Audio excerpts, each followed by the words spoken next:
If we don't have laborers, we'll have no harvest. If we don't have seed, we don't have a harvest. If we don't have rain, we don't have a harvest. If we don't have laborers, we don't have a harvest. Yes. Can you see that? Yeah. Pray that the Lord of the harvest will send out laborers into His harvest.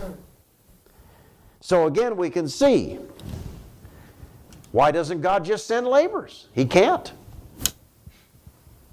He's asking us to pray to send laborers into His harvest, not my harvest, His harvest. He can't do anything unless the church prays. And if I get no other point across, that's the most important point. God is limited by the prayers of His people. He can do nothing for humanity unless someone asks Him. So we're waiting on God. He's waiting on us, and that's why we're all waiting. Yeah. We're still waiting. Now, let me give you this statistic, and I'll make a couple of comments, and we're going to pray. If you were an outstanding, gifted evangelist with an international reputation, and if under God you could win 1,000 people to Christ every night of the week, of every year that you preached, 1,000 a night, every night, for every year that you preached, how long would it take to win the whole world for Christ?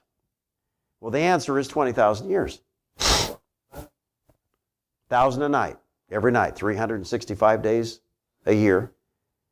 It would take 20,000 years to reach the world. Now, if you are a true disciple of Christ, and if you are able under God to win just one person to Christ each year, one person, that's it. And if you could then train that person to win another person to Christ, and if you could then train that person to win another person for Christ each year, and you know the process, one person, 1 year, you train that person, and then the next year you win another person, you train that person, they train a person. It would take 37 years to reach the world. Wow. So you would win 37 people. That's it. But you train everyone that you won to Christ to win somebody. 37 years, which is about the lifetime of Jesus, a little more, to reach the world. Probably would have then because population was less.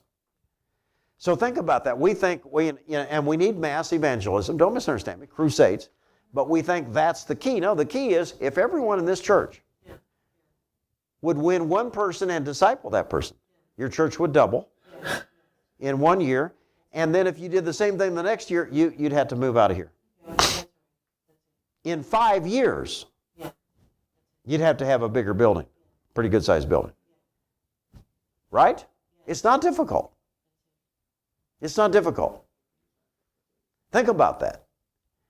Just one person and you disciple that person.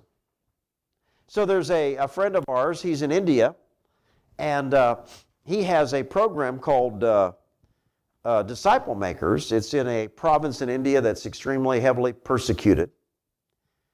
So what he trains them to do is to find a family in their village, go to that family once a week, start fellowshipping, eat together, start sharing the gospel in story form. And about 6 weeks, they convert that family to Christianity and then teach them to do the same thing. They're at the point right now they're leading 10,000 people a month to the Lord.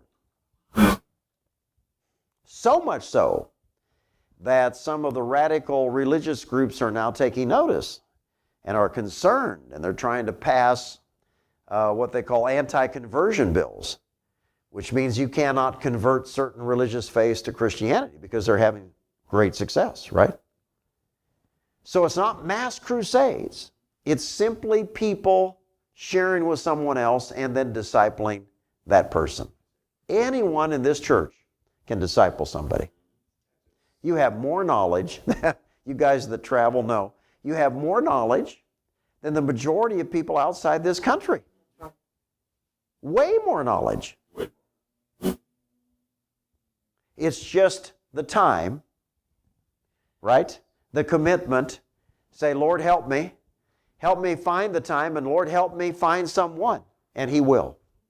He will do that.